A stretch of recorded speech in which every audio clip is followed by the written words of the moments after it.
प्रणमीय शीर्षाणेमिं गुणरयण विभूषणं महावीरं सम्मत्तरयण निलयं पयडि समुत्कीर्तनं वोच्छम्। स्वयं चलित विश्व व्यवस्था अपने में किसी का भी हस्तक्षेप बर्दाश्त नहीं करती। ऑटोमेटिक का जमाना है। कल्पना करे कोई ऑटोमेटिक वॉशिंग मशीन है, यदि हम उसमें हाथ डालें तो दो संभावनाएं हो सकती है, या तो मशीन टूट जाएगी या हमारा हाथ टूट जाएगा। वहाँ पर तो दो संभावनाएं हो सकती है। लेकिन लोकोत्तर मार्ग में, विश्व व्यवस्था में जो भी बीच में हस्तक्षेप करने जाएगा, मशीन के ब्लेड्स किसी ने बनाए नहीं है और वे टूटने फूटने नहीं है। जो उसमें उपयोग दौड़ाएगा उसका उपयोग टूटे बिना रहेगा नहीं, उसी समय में उसको उसका फल मिलेगा। नाम कर्म का रोल कल हमने देखा। नाम कर्म की जो पुद्गल विपाकी प्रकृतियां है, 62 प्रकृतियां, उसको लेकर शरीर की संपूर्ण संरचना तैयार होती है। सच्चा पार्लर यही है, नाम कर्म। उसी के अधीन हमारा रंग, रूप, स्पर्श, आकार, प्रकार, एवरीथिंग, हमारा कुछ भी शरीर की संरचना में चलना नहीं है। ये नाम कर्म ने ये पूरा ठेका अपने माथे, पूरा जिम्मा ले लिया है। हम हस्तक्षेप करने का प्रयास नहीं करें। और जितनी जीव विपाकी प्रकृतियां है, ये हुई पुद्गल विपाकी की बात। 93 में से 62 की तरफ ध्यान देना अपना काम नहीं, दे सकते नहीं, और उससे कोई भला बिगड़ सुधार भी होता नहीं। मैंने कहा था जीव की अन्य अन्य अवस्थाएं हो, बोलो, उससे जीव का बिगाड़ सुधार होता नहीं। कुछ भी आकार प्रकार हो, उससे कोई फर्क पड़ता नहीं। एक सुख दुख से ही सुधार बिगाड़ होता है। और जितनी जीव विपाकी प्रकृतियां हैं, 27, 4 क्षेत्र विपाकी प्रकृतियां हैं, वो तो विग्रह गति में ही उदय आता है। और बची 27 जीव विपाकी प्रकृतियां, उनका जीव के परिणामों के साथ निमित्त नैमित्तिक संबंध तो होता है, लेकिन कोई भी नवीन बंध के में कारणभूत नहीं है। बंध में कारणभूत मात्र मोहोदय जनित परिणाम ही होता है। इसलिए हमें आकुलता करने की कोई आवश्यकता नहीं है। नाम कर्म की कल चर्चा हमने देखी। आज गोत्र कर्म की चर्चा चलेगी। देखिए, गाथा तो अपन थोड़े काल के बाद पढ़ेंगे। पहले हम देखें गोत्र कर्म की परिभाषा गोपाल दास जी ने अपनी प्रवेशिका में क्या लिखी है, अन्य अन्य ग्रंथों में क्या परिभाषाएं आई है। धवल ग्रंथ हो, कषाय पाहुड़ हो, मैं यहाँ पर गिनाऊंगा नहीं, ग्रंथ के नाम बताऊंगा नहीं, बस मैं बताता हूँ आपको गोत्र की परिभाषा किस रूप में आई है। देखिए, जिस कर्म के उदय से उच्च नीच गोत्र या कुल का व्यवहार होता है, साधारण है, कोई लिखने की बात नहीं है ऐसे इसमें, जिसमें उच्च नीच गोत्र या कुल का व्यवहार होता है, उसे गोत्र कर्म कहते हैं। फिर उच्च गोत्र की परिभाषा करते समय कहा जिस कर्म के उदय से लोकमान्य गोत्र या कुल में जन्म होता है। नीच गोत्र में कहा जिस कर्म के उदय से लोकनिंद गोत्र या कुल में जन्म होता है। और आप सब जानते हैं माता पिता के माध्यम से जो जन्म होता है, उसमें माता की तरफ का उसको जाति कहते हैं, पिता की तरफ का उसे कुल कहो या गोत्र कहो, ठीक है। ऐसे भी परिभाषा जिनागम में उपलब्ध है, जिसके उदय से महत्वशाली अर्थात इक्ष्वाकु, उग्र, कुरु, हरि और ज्ञाति आदि वंशों में जन्म हो उसे उच्च गोत्र कहते हैं। आप पकड़ रहे होंगे सब, इक्ष्वाकु, उग्र, कुरु, हरि, ज्ञाति। ज्ञाति ज्ञाति महावीर का वंश, नाथपुत्र महावीर, नाथपुत्र वड्डमान। नाथपुत्र, नाथ का अर्थ प्राकृत का नाथ, वो नाथ ऐसा भी हो सकता है और ज्ञात ऐसा भी हो सकता है। तो ज्ञात गोत्री, ज्ञात वंशी महावीर को बोला गया है। ये उच्च गोत्रों के नाम गिनाए यहां पर, ठीक।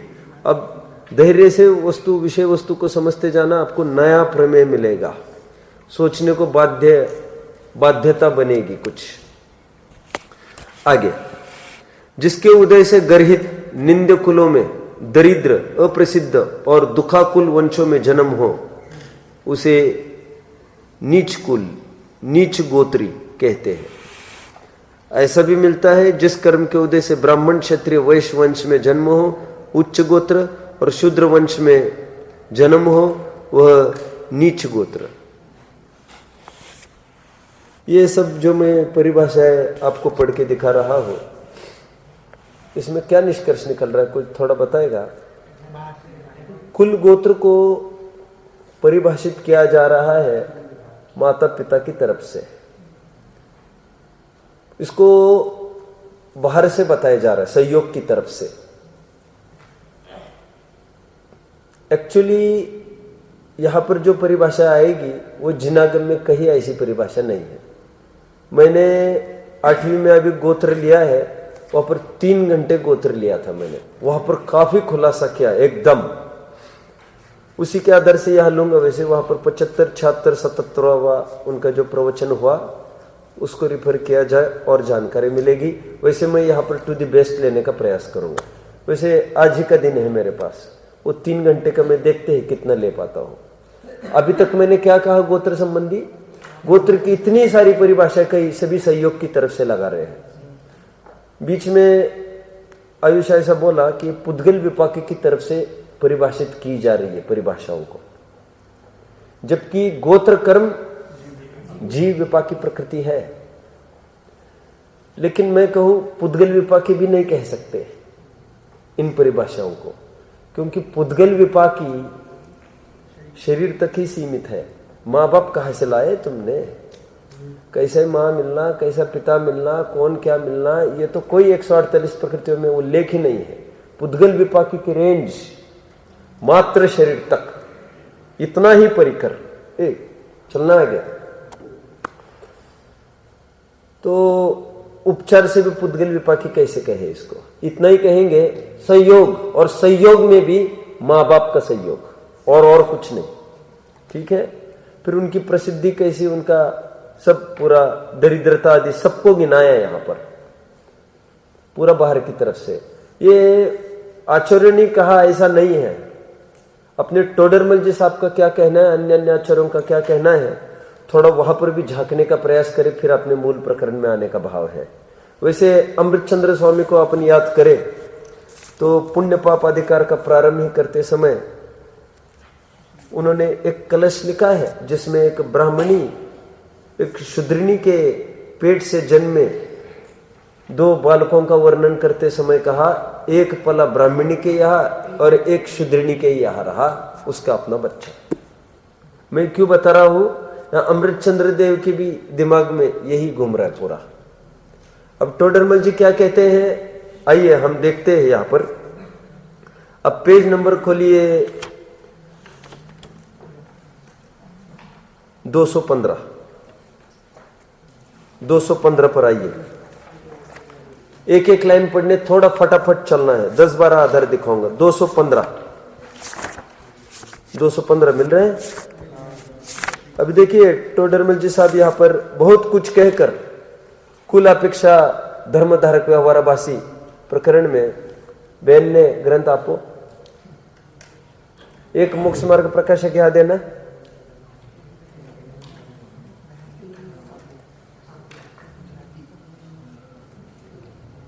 नहीं है क्या यहाँ पर मोक्ष मार्ग प्रकाशक? अच्छा वहां पर है। अच्छा यहाँ पर कितने हैं, कितने जन के पास है हाथ ऊपर करना? चलो ठीक है, ठीक है। देखिए तुम क्या करोगे, तुम यहाँ पर आ जाओ, फिर पास पास आ जाओ, थोड़ा इस तरफ ले लो जनवानी को, जल्दी जल्दी, थोड़ा बहुत सारे आदर दिखाने हैं। टोडरमल जी की दृष्टि में कुल गोत्र क्या चीज है, हम इसको देखें। एक हमारे सामने ग्रंथों के रूप में एक महान ग्रंथ, एक मोक्ष मार्ग प्रकाशक है। देखिए, इसलिए विवाह आदि कुल संबंधी कार्यों में तो कुल क्रम का ही विचार करना, परंतु धर्म संबंधी कार्य में कुल का विचार नहीं करना। कुल मतलब he is pointing towards, he is referring towards. बोलिए आप, भव परंपरा की तरफ संकेत नहीं है, शरीर परंपरा की तरफ संकेत है। ध्यान में रखना, दो प्रकार की परंपराएं होती है, शरीर परंपरा और एक भव परंपरा। शरीर की पीढ़ी, पीढ़ी दर पीढ़ी। मैंने आपको पहले लिया था कि कभी इसको नहीं लिया। महावीर भगवान और उनका सर्वोदय तीर्थ लिखा जा रहा था ग्रंथ। महावीर भगवान के 2500 निर्वाण वर्ष को मनाया जा रहा था और समाज में अपील की जा रही थी कोई एक जेन्युइन ग्रंथ सामने आए। और तो मैंने बोला भी था आपको, विनोबा भावे ने ही लैमेंटेड कि जैन में से एक भी आगे नहीं आ पा रहा है, एक भी कोई एक ग्रंथ नहीं खड़ा कर पा रहा है। शेम, बाइबल है, कुरान है, सबके एक एक ग्रंथ है, तुम कोई सामने आओ एक ग्रंथ खड़ा करो। अब उनकी अपेक्षा क्या थी क्या नहीं, अपन बाद में विचार करेंगे। बाद में उन्होंने स्वयं जैन पर एक पुस्तक लिखी थी, जिनेन्द्र वर्णी जी ने भी एक प्रयास किया था, और डॉक्टर साहब ने भगवान महावीर उनका सर्वोदय तीर्थ लिखा। अब जब लिखने बैठे महावीर भगवान का परिचय, तो माता पिता का तो नाम मिल गया। सिद्धार्थ के पिता का क्या नाम है, इसके लिए जितनी पहुंच हो सकती है सब कुछ देख लिया, श्वेतंबर में, दिगंबर में, यहां वहां, एवरीथिंग। उनको कहीं भी नाम नहीं मिला। कितने पहले तक चले, मात्र एक पीढ़ी तक चल पाए सिद्धार्थ। ऐसा कैसे हो गए? डिटेल्स कुछ मिलना चाहिए, डिटेल्स कुछ मिलना चाहिए। फोर फादर्स, जितना जनरेशन अपन खड़ा करेंगे वो प्रॉपर वर्जिन एंड जेन्युइन वो बात हो जाएगी, प्रॉपर सिद्ध हो जाएगी। लेकिन कहीं कुछ नहीं मिल रहा है आधार, मात्र माता पिता का नाम मिल रहा है, बियॉन्ड कुछ नहीं मिल रहा है। एक तरफ नाना का थोड़ा सा मिल रहा है, राजा चेटक, फिर वह इतिहास भी उसको थोड़ा कनेक्ट करती है। राजा हुए ना, राजा चेटक, श्रेणिक राजा हुए तो उसको थोड़ा बिंबिसार वगैरह को कनेक्ट कर सकते हैं हिस्ट्री, क्यों पॉलिटिक्स के स्तर पर, राजा के स्तर पर। लेकिन सिद्धार्थ के माता पिता का कहीं नाम नहीं आ रहा है, ठीक है ना। जब लड़की के माँ बाप का नाम आ सकता है, लड़के के क्यों नहीं आ सकता? एक प्रश्न खड़ा इसलिए हो सकता है क्योंकि लड़की की अपेक्षा लड़का तो सुपेरियर है ना, तो वो सिद्धार्थ के माता पिता का क्यों नहीं आ पा रहा है? अभी देखिए,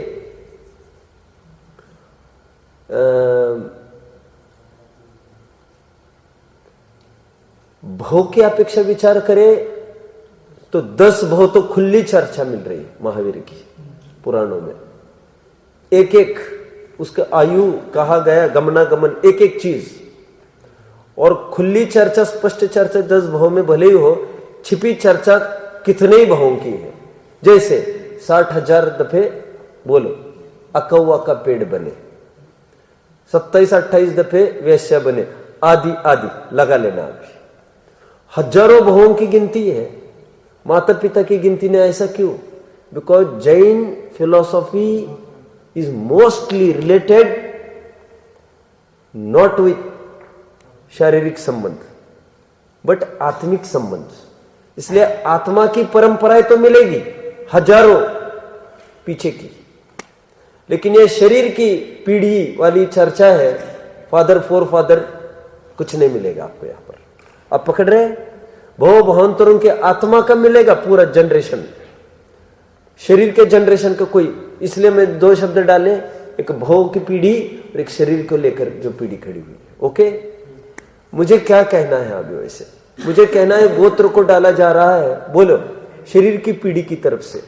माता पिता का जैसे जैसे कुल में जन्मा वैसे वो गोत्र उसका होगा। टोडरमल जी भी यहां पर कह रहे हैं, धर्म अपेक्षा अपने अकल लगाना, दिखावे पर मत जाओ, अपने अकल लगाओ। ठीक है। धर्म स्वपरीक्षित साधना है, कोई चोरी से छीना झपटी से उठाई वाली चीज नहीं है, ठीक है। लेकिन इतना होने पर भी जो विवाह आदि प्रवृत्तियां है उसमें तो कुल परंपरा का निर्वाह बराबर करना, माता पिता जैसा कहे वैसा ही करना, इंटरकास्ट पर एकदम चौकड़ी लगा दी। और कास्ट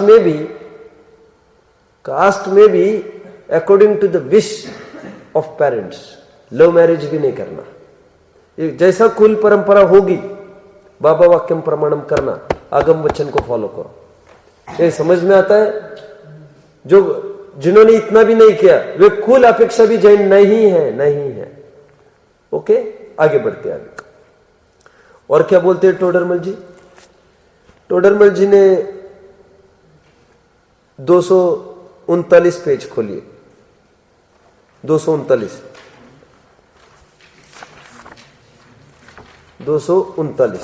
टोडरमल जी क्या लिखते हैं देखें। 239 वे कम नहीं आंकते हैं वैसे शूद्रों को, धर्म का अवसर तो सबको ही है ही। देखिए वे यहां पर ये कहते हैं, किसने प्रश्न पूछा, यहां कोई कहे कि चांडाल आदि ने प्रतिज्ञा की, इनके इतना विचार कहाँ होता है। ये शंकाकार क्या बोलना चाहता है? अच्छे से कोई बोलेगा? मतलब उसको विचार की उतनी ताकत नहीं है, ये टोडरमल जी भी स्वीकार कर रहे हैं। आप सब पकड़ रहे हैं मेरी बात को? अगेन यहां कोई कहे कि चांडाल आदि ने प्रतिज्ञा की, उनके इतना विचार कहाँ होता है। थोड़ा और ऊपर चलते, देखो इस प्रकार विचार करके फिर प्रतिज्ञा करनी, वह भी ऐसी करनी जिससे प्रतिज्ञा के प्रति निरादर भाव न हो, परिणाम चढ़ते रहे, ऐसी जैन धर्म की आमना है। टोडरमल जी उत्तर ने क्या दिया देखो, वे ये कह रहे हैं कि चांडाल को इतना तो समझ में आता है, मरने की कीमत पर भी प्रतिज्ञा को नहीं तोड़ना। यमपाल चांडाल ने नहीं तोड़ा, वो उनके दिमाग में घूम रहा है। मरण पर्यंत कष्ट हो तो हो, परंतु प्रतिज्ञा नहीं छोड़ना, ऐसा विचार करके वे प्रतिज्ञा करते, प्रतिज्ञा के प्रति निरादरपना नहीं होता। एक बात ही आई। अभी और एक पेज खोलेंगे आप 283 पेज खोलें। आपको दिमाग में सब अपेक्षा जमे टोडरमल जी की, ये मैंने 8वीं वालों को सब लिया था और अच्छे से खुलकर देखिए। प्रश्न यहां पर यह चल रहा है, एक सम्यक दृष्टि जीव है, कर्णन योग बोल रहे ही सम्यक दृष्टि, और एक तरफ खड़ा है द्रव्यलिंगी मुनि। क्या अप्रोच होगा, क्या रिएक्शन होगी सम्यक दृष्टि की? फिर सम्यक दृष्टि झुकेगा द्रव्यलिंगी के सामने? कैसे? गुणस्थान तो बात सही है तुम्हारी, वो दीर्घ सांसारी है, ये अल्प सांसारी है। ऐसा होने पर भी नमस्कार करना, आदर का आदान प्रदान करना, ये चरणान योग का विषय है। और चरणान योग में बाहरी प्रवृत्ति देखी जाती है, अंतरंग को झांकने की बिल्कुल अनुमति चरणान योग नहीं देता। आप समझ रहे हैं मेरी बात को? तो टोडरमल जी साहब कहते हैं बिल्कुल चौथे गुणस्थानवर्ती को झुकना चाहिए द्रव्यलिंगी को। जैसे क्या उदाहरण दिया देखो, जैसे कह रहे हैं कोई बहुत बड़ा आदमी है, बहुत बड़ा आदमी बन गया, हल्की गोत्र का, हल्की जाति का, बहुत बड़ी पोस्ट पर चला गया, पीएम सीएम हो गया, हो सकता ही है ना। आजकल तो ये रिजल्ट कितना हो गया, मायावती एकदम सीएम के लेवल का। और दूसरी तरफ कह रहे हैं उच्च कुलीन कोई जैन हो और सामान्य प्रॉपर्टी हो, सामान्य पोस्ट हो उसकी, उसी ऑफिस में हो, साधारण पोस्ट पर, तो कहते हैं ऐसा होने पर भी वो उच्च जाति को नमस्कार करता है। देखिए उदाहरण के रूप में मैं छाट निकाला है। व्यवहार देखो, सम्यक्ति तो द्रव्यलिंगी को अपने से हीन गुण युक्त मानता है, उसकी भक्ति कैसे करे? व्यवहार धर्म का साधन द्रव्यलिंगी के बहुत है और भक्ति करना भी व्यवहार ही है। इसलिए जैसे कोई धनवान हो परंतु जो कुल में बड़ा हो, उसे कुल अपेक्षा बड़ा जानकर उसका सत्कार करता है, उसी प्रकार आप सम्यक्त गुण सहित है, परंतु जो व्यवहार धर्म में प्रधान हो उसे व्यवहार धर्म की अपेक्षा गुणाधिक मानकर उसकी भक्ति करता है। ये सब पकड़ रहे बात को? जाति का उनके दिमाग में क्या है, ये तो कोई लिखे ये प्रकरण अलग सा। टोडरमल जी की दृष्टि में जाति कुल मैंने सब छाट कर उनको दे दिया, और ऐसा नहीं अलग से कभी बैठा होगा पेंसिल लेके अब ये लाइन छाटो, ये तो फालतू धंधे मैंने आज तक नहीं किए।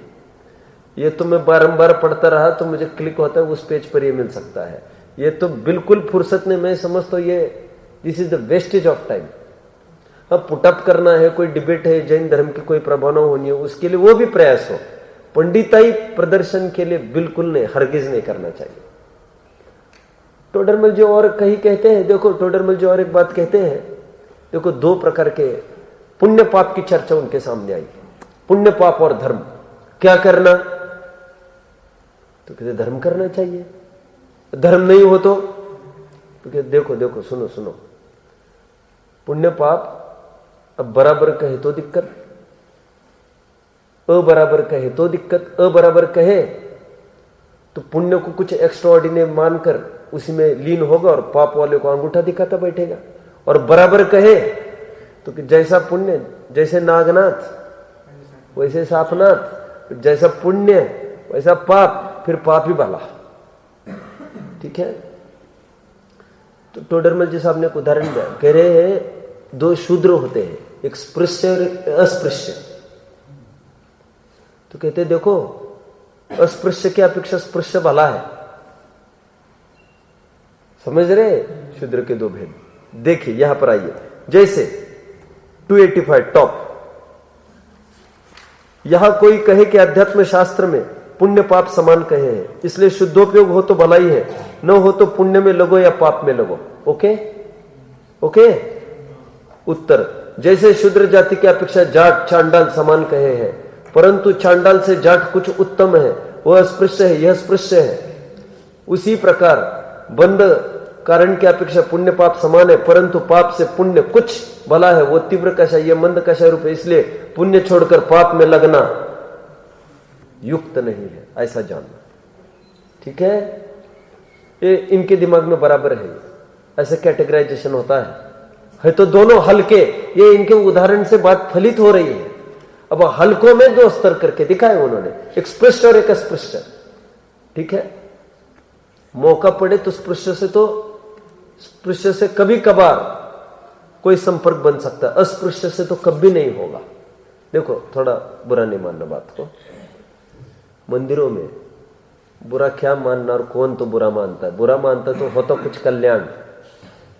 बहुत तकलीफें मैंने अभी पूजन के प्रकरण में भी खूब लिया। हमको मंदिर बांधने सब बांधना है और सब नौकरों के भरोसे छोड़ना है। पुजारी भी पेई, आप समझ रहे हैं, माली भी पेई, सब पेई। मंदिर बढ़ना, बढ़ते भगवान घटते भक्त, और फिर उनकी क्या दुर्दशा हो रही है। मैंने हमेशा कहा कन्यादान में जब तक था, तुम कम से कम दूसरों को लगाते हो, बार्गेन नहीं करना कभी पुजारी से। आप समझते हो? मालियों से बार्गेन कभी नहीं करना, उसको तो पूछना तुम कितना लोगे। आप समझ रहे? लाखों करोड़ों नहीं बर्बाद करना ज्यादा पैसा दूसरी जगह, नई प्रतिमा स्थापित करो ज्यादा, लेकिन जितना जिसके भरोसे तुम सेवा के लिए छोड़ रहे हो, अपने बच्चों को संभालने के लिए जितनी सैलरी ले रहा है उससे ज्यादा तो भले आदमी देगा कि नहीं उसको तुम। आप समझ रहे?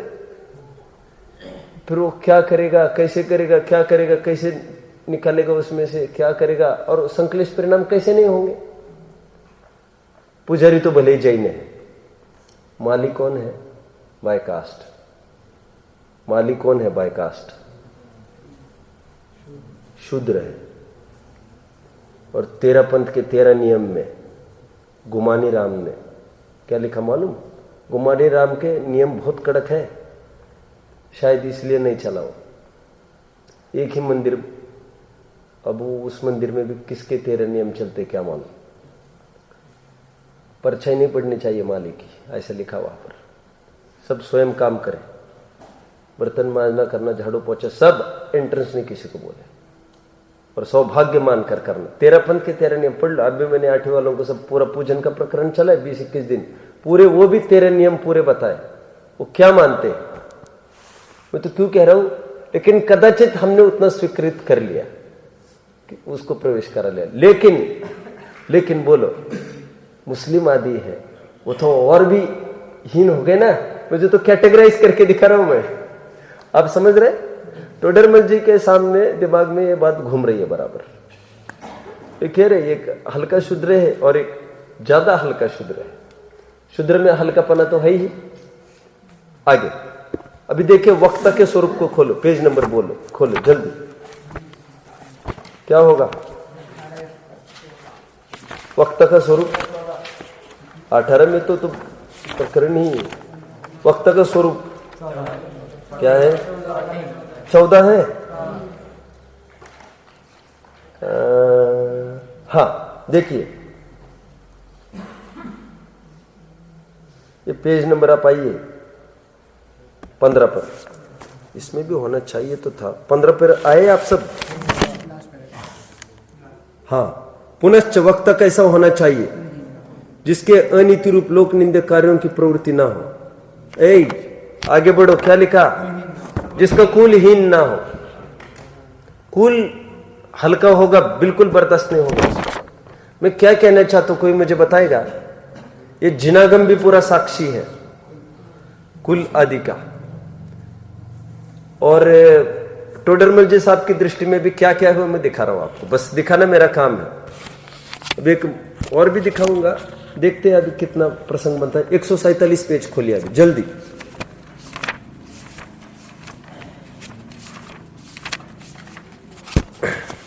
अब एक बहुत दमदार प्रकरण है, एकदम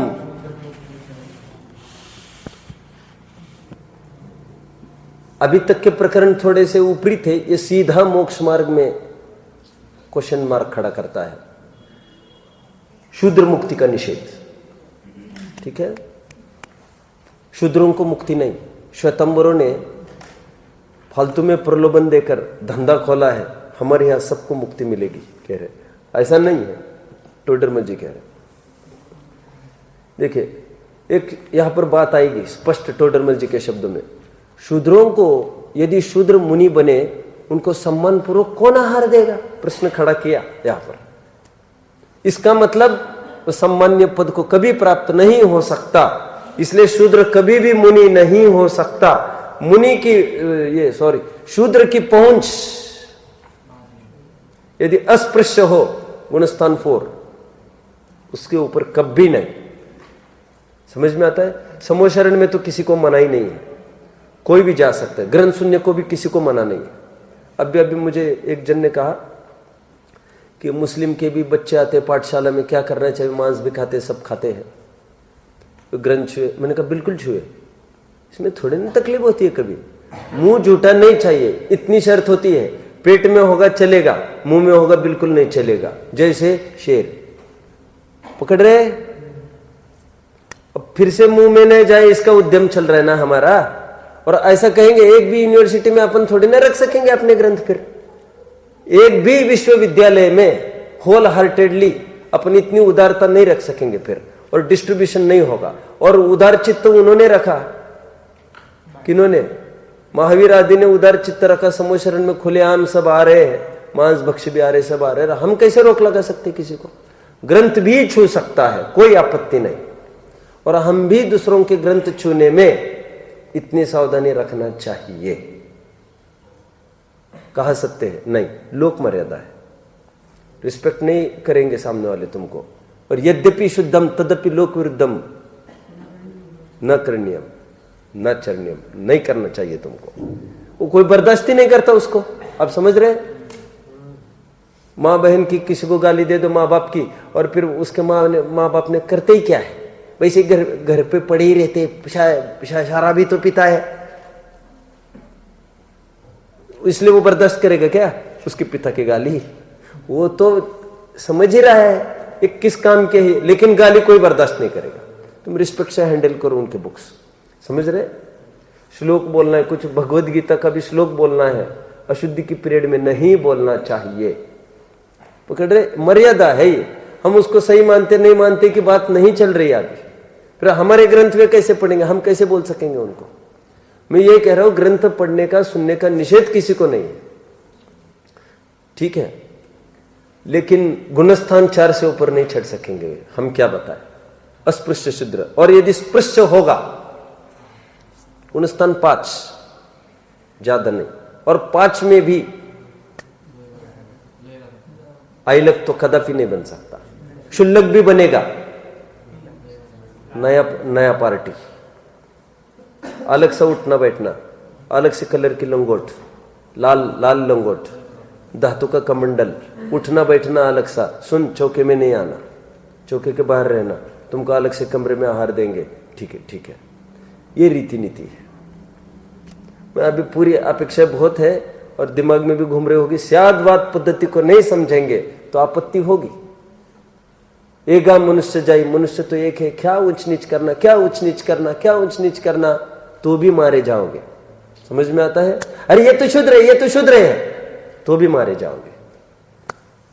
एक के ने विनाय छिज्जई, एक करोगे तो ब्राह्मण हो जाओगे। फिर ब्राह्मणों ने इतना प्रकोप किया शूद्रों के प्रति, बेचारों के प्रति, इतनी खाई तैयार कर दी कि आंदोलन, और उन लोगों, एक खाई ने अंबेडकर, गांधी जी वगैरह जैसों को हीरो बनाया है। समझ रहे आप? नहीं समझ में आता है आपको मैंने क्या बोला अभी। और फिर आप जानते ही होंगे, वो गली में से गुजरना है ब्राह्मण के, पहले लाठी ठोकेगा, अलर्ट आई एम कमिंग, फिर सब हट जाएंगे गली वाले। क्यों? एक महातुच्छ जीव यहां से गुजरने वाला है। समझ में आया? और फिर कोई वेद पढ़ रहा हो और वेद पढ़ते पढ़ते उसके कान में पड़ा, पकड़ लो उसको, और कान में पिघला कर लोहा पारा डाला जाता था, कान हमेशा के लिए बहरा किया जाता था उसको। ये वो काल है, आपने पढ़ा होगा हिस्ट्री में, सब झाड़ू वाड़ू पीछे लगा के चलना, उनको वो पानी नहीं खींचना कुएं में से, उनका सब अलग, गांव के बाहर सब। ध्यान रखना, दूरी का निषेध नहीं है हमारा, नजदीकी का समर्थन मेरा बिल्कुल नहीं है। ध्यान रखना, मैं दूरी का निषेध ये कह रहा हूं, दूरी किस बात की तुम समझ रहे हो। और इस कीमत पर एक दूसरों की जान लेने लग जाए तो फिर ब्राह्मण मत खड़ा हो जाएगा, और फिर कुछ नहीं सब अपने में उठे बैठे, तो फिर नया रोग हो गए। क्या हम उनके बीच में उठेंगे बैठेंगे तो हमारे विचार प्रभावित हुए बिना रहते नहीं है। अ मैन इज नोन, जैसी कंपनी होगी वैसा होता ही है। तुम्हारा बोल चाल, एक एक चीज वो इफेक्ट होने लग जाएगी, इसलिए उनकी कंपनी नहीं होने देना कभी। पकड़ रहे आप? दोनों शैलियों को समझो बात को। मैं फिर इनकी भी अपेक्षा तो पड़ी नहीं अभी गवर्नमेंट सर वालों की, समझ रहे? देखो स्यादवाद का सहारा है बस। जैसे एक प्रकरण है ना विप्राण स्मरण का, जनागम में आपने 17 प्रकार के समाधि मरण बताए, आप जानते हैं सब। 17 प्रकार के समाधि मरणों में एक समाधि मरण बताए विप्राण स्मरण। उसका स्वरूप क्या लिखा मालूम? श्वास का अवरोध करके मर जाते हैं, श्वास को रोक कर, मतलब suicide, a case of suicide. तो क्या लिखा, ये क्या लिखा? प्रश्न पूछा वहां पर। तत्वार सूत्र की समस्त टीकाओं में, मूल आचार आदि में ये क्या बोले आगे? सब कुछ मत पूछो, आचार्यों को उत्तर पढ़ लेना, आप माथा पकड़ कर बैठ जाओगे। क्या बोले मालूम? कुछ हम तो कुछ नहीं बोल सकते। बोले समाधि मरण के एक भेद में गिनाया ही है, तो समाधि कैसे न कहे? तो फिर श्वास रोक कर चलेगा, फिर चलेगा, महापाप लगता है। नहीं, फिर इनको कैसे? हमको कुछ मत पूछो, शादवाद से तुम जो समझना समझो, छल ग्रहण मत करो। कुछ ही नहीं बोल पाए वे आगे, सब जगह यही हाल हुआ है। समझ में आता है कैसे होता होगा, क्या होता होगा? अब कहां तक आया मैं? विरोध कहकर, हाँ बोलो। हाँ हाँ हाँ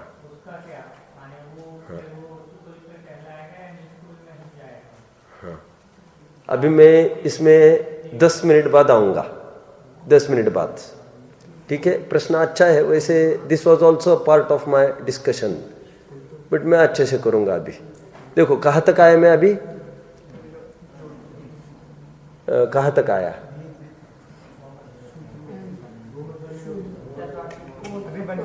हाँ, अभी इसमें देखना, सुनो सुनो। टोडरमल जी ये कह रहे हैं दीक्षा नहीं ले सकेगा वो, और वे लोग दीक्षा लेगा कहते हैं शूद्र को।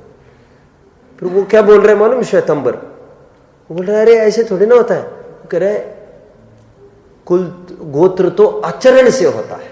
क्या बोल रहे हैं? वो कहा की परिभाषा बोल रहे हैं मालूम, ये जो आज अपनी चलनी है, संतान क्रम से आए हुए आचरण को गोत्र कहते हैं। आचरण अच्छा करो गोत्र अच्छा, आचरण अच्छा गोत्र अच्छा। टोडरमल जी ने उसको क्या मालूम क्या बोला? टोडरमल जी कहते अच्छा तो फिर चौथे गुणस्थानवर्ती तीर्थंकर का जीव है, उसको तुम हल्के गोत्र वाला कहोगे ना फिर, और पांचवें गुणस्थान वाला दूसरा होगा उसको उच्च गोत्र कहोगे ना। तो तुम्हें तो गुणस्थान के अनुसार गोत्र बोल रहे ना, कह रहे इससे कोई फर्क नहीं पड़ता। इसलिए ध्यान रखना, एक जन्मापेक्षा कुल की बात चलती है, वो अपनी जगह परम सत्य है, अकाट्य है। और एक आचरण की अपेक्षा गोत्र की चर्चा चलती है, वो अपनी जगह एकदम स्थिर है। तुम स्थिर बुद्धि से विचार करो, ठीक है। लूंगा मैं, देखे। तथा शूद्रों को मोक्ष कहते हैं, परंतु चांडाल आदि को गृहस्थ सम्मान पूर्वक दान आदि कैसे देंगे? इतनी तकलीफ है, उनको मांगना पड़ता है आकर। शुल्लक भी बाहर आएगा, उनका पड़गान कोई नहीं करने वाला है, सीधा उनको बोलना पड़ेगा पहले। क्या धर्मलाभ, क्या बोलना पड़ रहा है बाहर से? ये बोलेगा पहले शुल्लक, फिर गृहस्थ बोलेगा हाँ महाराज, फिर वो अपनी फॉर्मेलिटीज करेगा, फिर तो करेगा। लेकिन कितनी बड़ी बात है, सम्मान नहीं करेंगे। आगे लोक विरुद्ध होता है। क्या लोक विरुद्ध होता है? उनको सम्मान करना। तथा नीच कुल वालों में उत्तम परिणाम नहीं हो सकते। तथा नीच गोत्र कर्म के उदय तो पंचम गुणस्थान पर्यंत ही है, ऊपर के गुणस्थान चढ़े बिना मोक्ष कैसे होगा? नीच गोत्र को उदय कहां तक? पांचवें गुणस्थान से ऊपर नहीं चढ़ता बोल रही है। ये कौन से गोत्र की बात कर रहे हैं? ये जन्मापेक्षा गोत्र की चर्चा है। वैसे तो फिर गुणस्थान के अनुसार गोत्र ही नहीं लगा सकेंगे, फिर तो गुणस्थान बढ़ाते हो तो गोत्र ही बढ़ता जाएगा। फिर नीच गोत्रों को होगा, नीच उच्च गोत्रों को नहीं होगा, ये तो कोई बात ही नहीं टिकेगी। फिर जन्मापेक्षा चर्चा। यदि कहोगे संयम धारण करने के पश्चात उसके उच्च गोत्र का उदय कहते हैं। देखो पकड़ लिया टोडरमल जी ने उसको, वो सीधा वो बोल रहा है आचरण के हिसाब से गोत्र को हो, मुनि होने के बाद गोत्र उसका बढ़ गया, तो संयम धारण करने न करने की अपेक्षा नीच उच्च गोत्र उदय ठहरा, टोडरमल जी कह रहे। तो फिर गोत्र किस अपेक्षा ठहरेगा? क्या आपत्ति आएगी? संयम धारण न धारण की अपेक्षा आपत्ति आएगी, और यह आपत्ति बिल्कुल ठीक नहीं है। क्यों? आगे ऐसा होने से असंयमी मनुष्य तीर्थंकर क्षत्रिय आदि को भी नीच गोत्र का उदय ठहरेगा। यदि उनके कुल अपेक्षा उच्च गोत्र का उदय कहोगे तो चांडाल आदि के भी कुल अपेक्षा ही नीच गोत्र का उदय कहो। उसका सद्भाव तुम्हारे सूत्रों में भी पंचम गुणस्थान पर्यंत ही कहा है। पकड़ रहे? ये काफी प्रकरण है, आप देख लेना। मैं तो अभी जो प्रकरण उठाना है वो भी उठाऊंगा। मैं तो ढूंढ रहा हूं और कोई प्रॉपर हो। टोडरमल जी ने और एक प्रकरण उठाया है, वो भी देखने लायक है। कुल आदि अपेक्षा गुरुपने का निषेध। क्या बोला? ये 175 पेज खोलिए जल्दी, 175 जल्दी।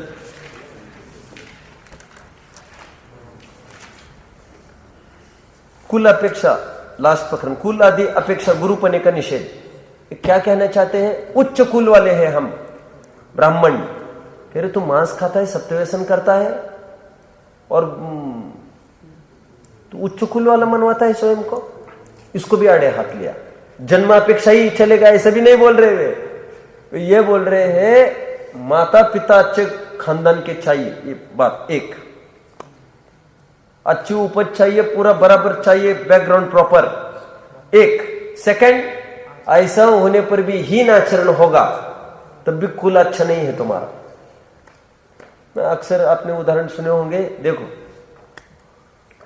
इक्ष्वाकु वंश खड़ा करो, इक्ष्वाकु वंश। अभी अभी अपने उच्च गोत्र के अर्थ में पढ़ा।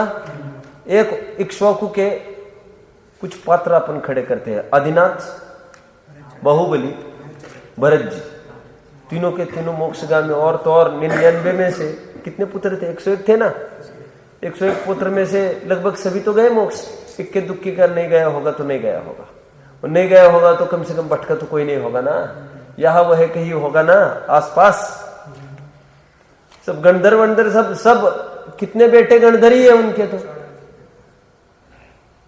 40 50 60 तो ठोक में ही गणधर है, उनके ही घर के आदमी है सब। और बाकी के क्या बात करते हैं तुम? सुनो, अब एक मारीच उसी इक्ष्वाकु का वो विरोध कर रहा है। सेम इक्ष्वाकु हुआ। अब इक्ष्वाकु का और एक उदाहरण लेते, राम, लक्ष्मण, बोलो, राम, लक्ष्मण, दशरथ, भरत भी ले लो, भरत ले लो। दशरथ स्वर्ग, राम मोक्ष, लक्ष्मण नरक। एक ही इक्ष्वाकु वंश। राक्षस वंश में चलो, रावण, कुंभकर्ण, विभीषण, मेघना, नरक, विभीषण स्वर्ग, ये तो रावण तो नरक, और ये भाई और लड़का कुंभकर्ण और इंद्रजित दोनों मोक्ष। एक ही वंश। तो कहते कुल की अपेक्षा भी वैसे नहीं काम चलेगा। कुल अपेक्षा, अच्छा कुल में जन्मा है, ये दोनों अपेक्षा बराबर आपके दिमाग में चाहिए। एक तो माता पिता का भी मैं खूब उठा उठा कर दिखा रहा हूं बार बार, लेकिन ऐसा होने पर भी कह रहे कि मैं अच्छे कुल का हूं, अच्छे कुल का हूं, और कुछ भी काम करोगे हल्का, बिल्कुल तुमको लोक में ही मान्यता नहीं होगी तुम्हारी। और वे लोग क्या करते हैं, जय नेत्रों की बात कर रहे वे कुछ भी करे उनके लिए क्षम्य। क्यों? ये शंकराचार्य कुछ भी कर सकता है और उसका देखना नहीं, कुछ नहीं, बहुत पाप लगता है, बहुत पाप लगता है। उनके बड़ों के ऐसा नहीं करना, फिर से विचार नहीं लाना। परीक्षण का तो अवसर ही नहीं, चर्चा भी कर नहीं सकता आम आदमी उनकी बुराई के बारे में। ठीक है, चलिए अभी देखिए, अभी हम इस चर्चा को थोड़ा सा उठाते हैं। पहले और धवल में जो प्रकरण है इसको भी थोड़ा सा देख लो। धवल ग्रंथ में 6 प्रकार से गोत्र का विभाजन आया। एक तो उच्च, जो उच्च गोत्र में जन्म कर उच्च आचरण करता हो, एक तो उच्च, जो उच्च गोत्र में जन्म कर सामान्य आचरण करता हो। उच्च नीच, उच्च गोत्र में जन्म कर हल्का काम करता हो। फिर नीच, उच्च, नीच गोत्र में जन्म कर अच्छा काम, नीच सामान्य काम, नीच हल्का पकड़े, सुकमा जैसा ये हुआ। अभी देखो, क्षेत्र की अपेक्षा हम थोड़ा विचार करते हैं। वैसे भोग भूमि वाले जितने भी जीव है, एक नया वर्गीकरण करो। अभी है उच्च गोत्र, नीच गोत्र, ऐसा टेबुलर फॉर्म में लाओ।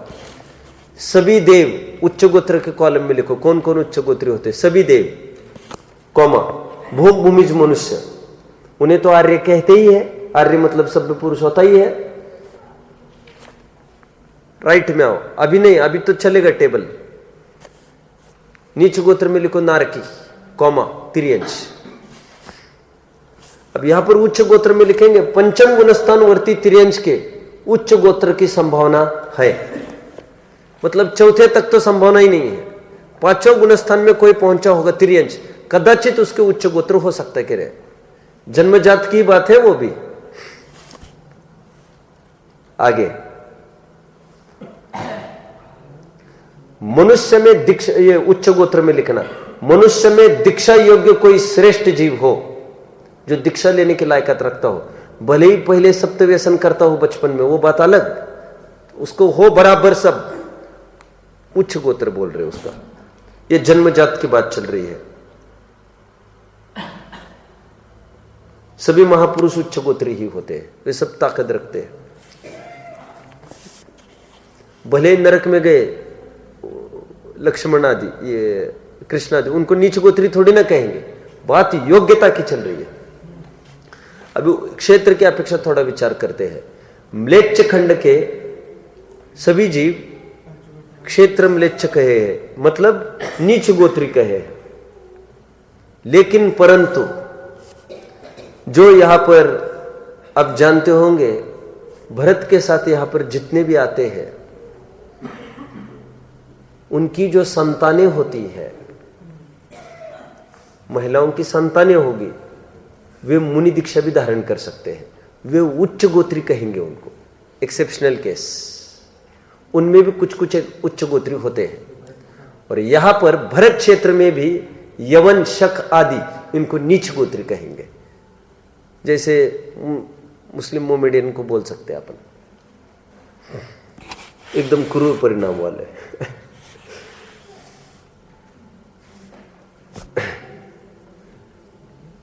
चलते हैं आगे। अभी देखिए, माता पिता ने कोई खराब काम किया हो, उससे पैदा हुआ कोई पुत्र हो, उसकी क्या स्थिति होगी? माता पिता ने इंटरकास्ट शादी की हो, लोक में उनको कोई इज्जत नहीं है। अभी तो वो भी जमाना चला ही गया, कौन किसका देखता है। लेकिन सच पूछो तो उनकी संतान को इज्जत कम ही मिलती है। तो इस अपेक्षा से स्पष्ट ही उसकी शादी में दिक्कत आती दिखती ही है। अपन उच्च कहे कि नीच कहे, यह बड़ा विषय नहीं ही है। क्यों नहीं ही है? क्योंकि उसकी शादी में वैसे ही ट्रबल होती है। कहते नहीं नहीं, उसको नीच, सीधा नीच गोत्री कोई नहीं कहेगा, माँ बाप का ठिकाना नहीं है। अच्छा, लोगों का विचार करना जायज है कि नहीं जायज, इसमें भी सद्भाव शैली का अपन सहारा लेते हैं थोड़ा, क्यों माता पिता के कुछ अंश उसमें आए बिना रहते नहीं। सामान्य लॉजिक है ये, माता पिता के संस्कार आएंगे। और दूसरी बात ये भी है, कोई जरूरी नहीं है, सब अपने अपने दम है। लेकिन ये रिस्क उठाता कौन है? रिस्क उठाएगा कौन? लेकिन जब स्थितियां इतनी बिगड़ती है, मैंने कहा होगा कभी, सागर वगैरह में अभी एक नई बिरादरी हो गई उनकी बहुत जगह। ये 10सा वाले, ये 20सा वाले, सुना है कभी आपने? ऐसा आपने सुना है? 10सा 20सा, ये नई बिरादरियां तैयार होती है। आपने जाना होगा, ये नागपुर में एक बहुत बड़ी लोकेलिटी बसी है जैनियों की। वे टोटली कभी उनके एंसेस्टर्स, फोर फादर्स बॉयकॉट हुआ था, और इनकी संख्या हजारों में है। और जानते हैं, वे सब अभी अभी उनका परिवर्तन हुआ है, जैनेतर में सब मिल गए। तो उसी के पीछे विद्वानों का ये चल रहा था, भाई अपने जा रहे सब। और फिर उन्होंने कितनी, कौन सी पीढ़ी ने क्या किया होगा, अभी तक क्यों भुगत रही है लोग। और सागर में तो मैंने कहा एक अलग सा मंदिर बना है, वहां पर ओनली 10 का मंदिर के रूप में प्रचलित है। 2-3 जगह और बना है। क्यों? पीढ़ी दर पीढ़ी, अब जाने कौन सी पीढ़ी ने क्या गलती की होगी उनके, जो बहिष्कार किया होगा। कोई शील की कोई दिक्कत आई होगी, ऐसा नहीं, बस बहिष्कार किया आपके समाज में से, बहिष्कार किया। फिर उसकी संतान को फिर 10सा, फिर वो पूरा जितना जनरेशन बढ़ेगा, उनको एक जन्मते ही जन्मघुटी के रूप में वो एक उनका एक वरदान, क्या कहेंगे उसको, अभिशाप के रूप में उनको मिल गया वो। तो कहते हैं इनका और वैसे कैसे तालमेल लगाया अपन? तो गैप हो गया हो, अब इनका उनका कोई तालमेल नहीं है, तो हम थोड़ी उदारता रखें। यहां तक कि मंदिर भी आना बहिष्कृत कर दिया। इसलिए तो उन्होंने नया मंदिर बनाया, तो मंदिर में नहीं आ सकेंगे। अब पढ़ लेना, गणेश प्रसाद जो वर्णिक है ना, उनके काल का पढ़ोगे, धड़ाधड़ बहिष्कार कर देते थे, आना नहीं मंदिर, आना नहीं मंदिर। अभी तो काल खत्म हो गया, अपने आप वैसे कोई नहीं आता है। अभी तो आओ रे बाबा कहना पड़ता है। क्या कह रहा हूं मैं? पहले बहिष्कार होते थे, फिर उनकी पीढ़ी दर पीढ़ी आगे बढ़ के एक नया टीम चालू होता है, फिर उनकी शादी उन्हीं में होती है।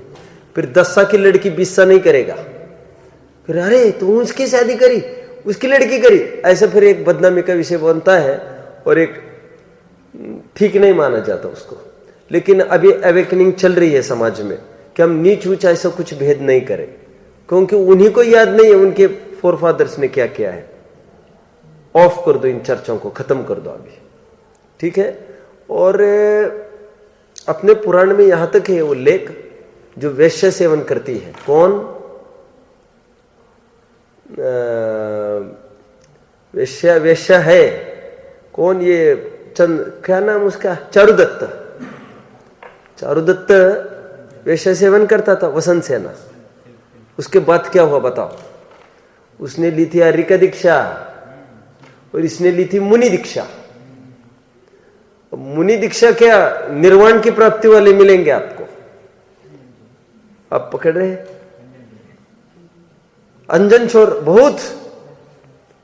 तो फिर इस बात को लेकर भी बहुत, मेरे पास तो इतना लिटरेचर इस संबंध में, सब उदार चित्त रखे। ये जुगल किशोर मुख्तार, गोपाल दास जी बरैया, ये कितनी दफे कोर्ट में गए केवल इनके अपलिफ्टमेंट के लिए।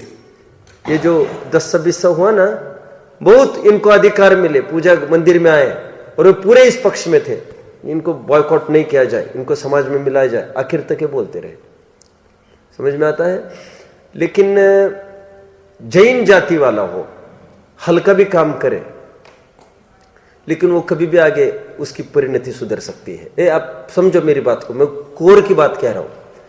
जो जैन कुल में जन्मा है, कैसा भी आचरण आज उसका है, लेकिन उसमें ताकत आज भी मुनि होने की है। इस अपेक्षा से वो उच्च कुलीन है। आप पकड़ रहे सब मेरी बात को?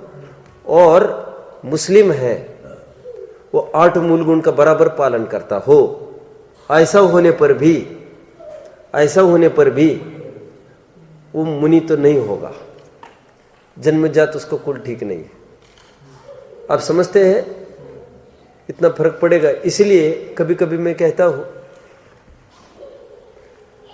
बाबा साहेब आम्बेडकर ने, आप सब जानते हैं, एक प्रपोजल रखा था जैनियों के सामने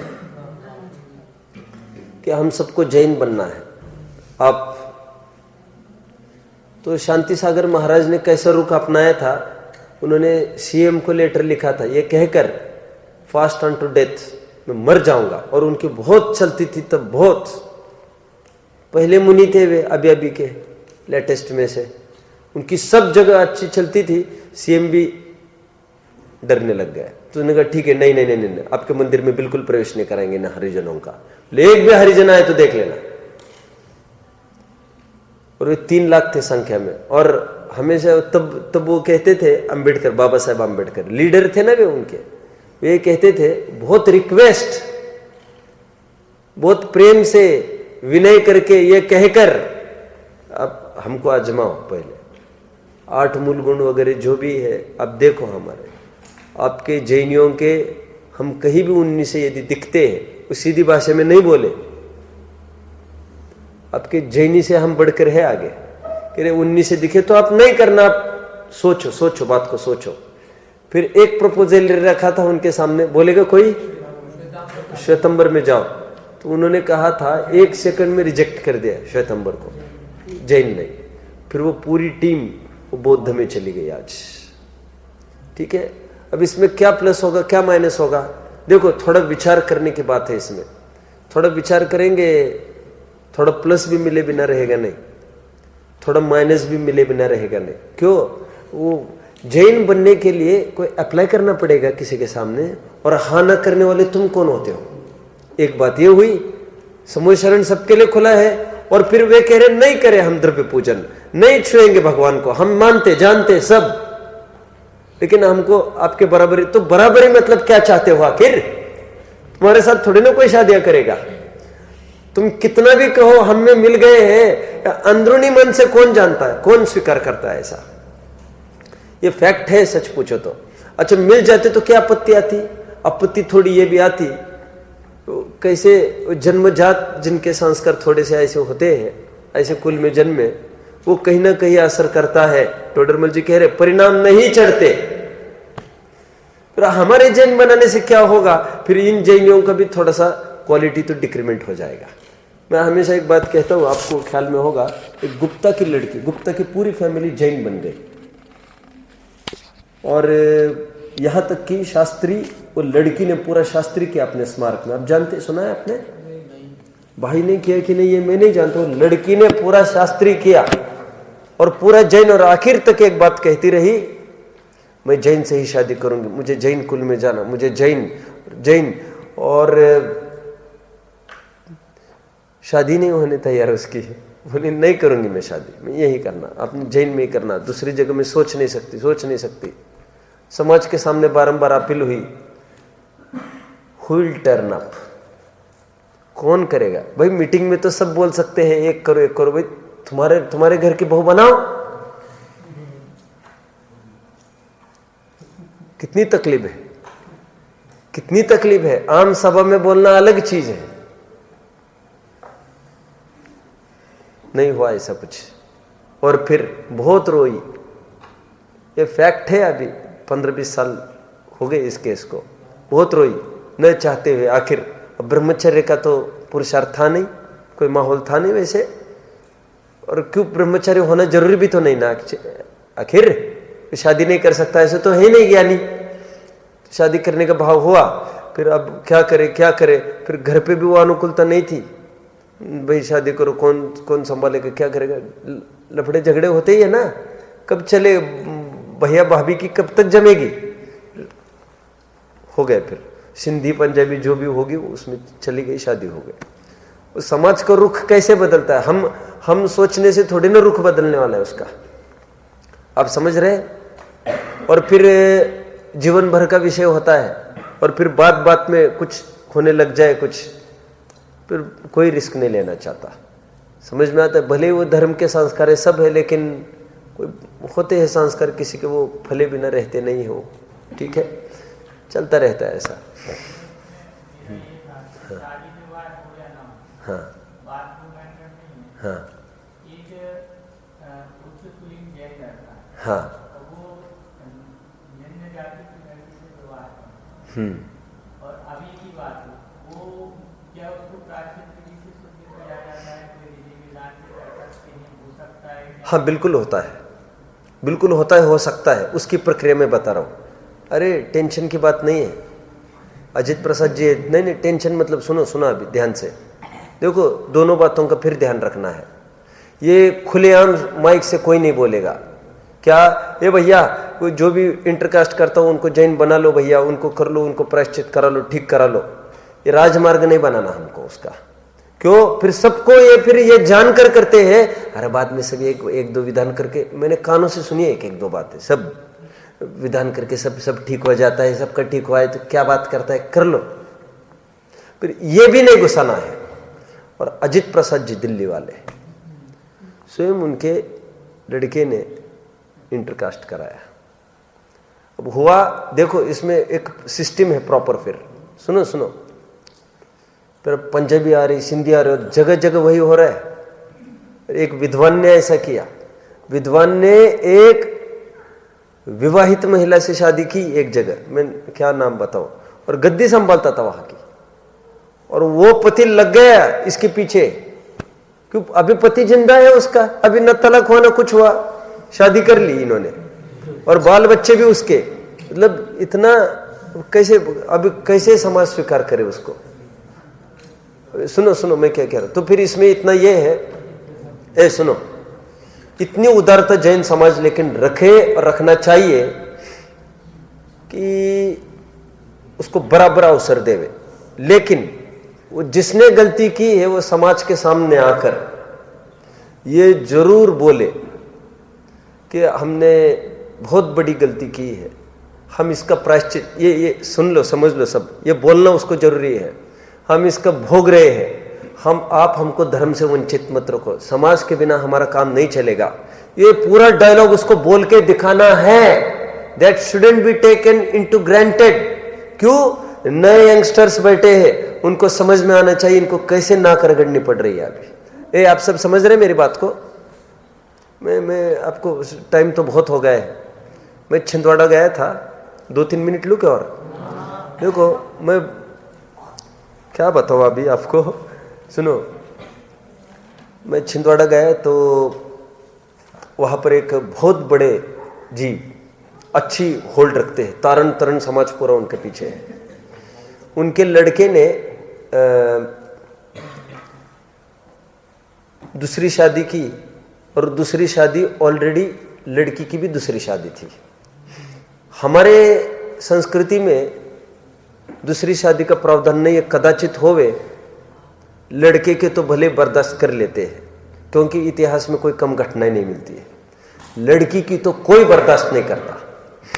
उसकी शारीरिक संरचना भी ऐसी है, प्रथम पति ने जो सहयोग किया था ना, उसके वीर्य के अवशेष कभी खत्म नहीं ही होते। मेरे पास आर्टिकल से आप पढ़ लेना सब इसके।